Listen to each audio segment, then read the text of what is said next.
सानिया गुल प्लाजा को 10 दिन गुजर चुके हैं, मगर लियारी में वक्त आज भी वहीं रुका हुआ है जहां उम्मीद टूट गई थी। वालिदैन जो अपने बच्चों को जिंदा देखने के ख्वाब देख रहे हैं, सिर्फ उनकी बाक़ियात के मुंतज़िर हैं। सानिया गुल प्लाजा के मुतासरीन खानदान आज किस हाल में है, मजीद तफसीलात जानते हैं नुमाइंदा 5 न्यूज़ गुलफाम शेख से। जी गुलफाम, बताइएगा। जी, सानिया गुल प्लाजा आतिश ज़दगी के वाक़े को 10 रोज़ गुजर चुके हैं और मैं इस वक्त मौजूद हूँ लियारी में।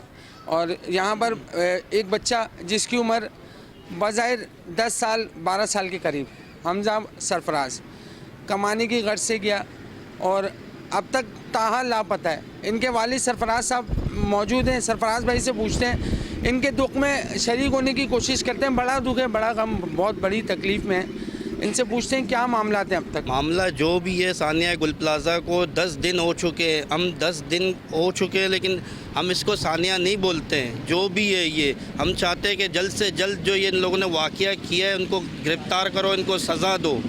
सही है ना। हमारे 10 दिन हो गए, हमारे घर के चूल्हे बुझे हुए, हमारे को कुछ समझ में नहीं आ रहा है। हमारे हाथ में जल्द से जल्द कुछ आ जाए, हम अपने बच्चों का कुछ कर सके, बस हम ये चाह रहे हैं। अभी तो ये आतिश ज़दगी का जो वाक़या गुजरा, ये सानिया है, लेकिन इस फैमिली पे जो गुजर रही है, सरफराज भाई की परेशानी का आलम हमारे सामने है। ये कहना चाह रहे हैं कि इनकी जो भी मामलात हैं, अगर बाक़ियात हैं तो बाक़ियात भी इनके सुपुर्द की जाए ताकि तदफीन करके इनके दिल को तो तस्कीन पहुँचे। जी।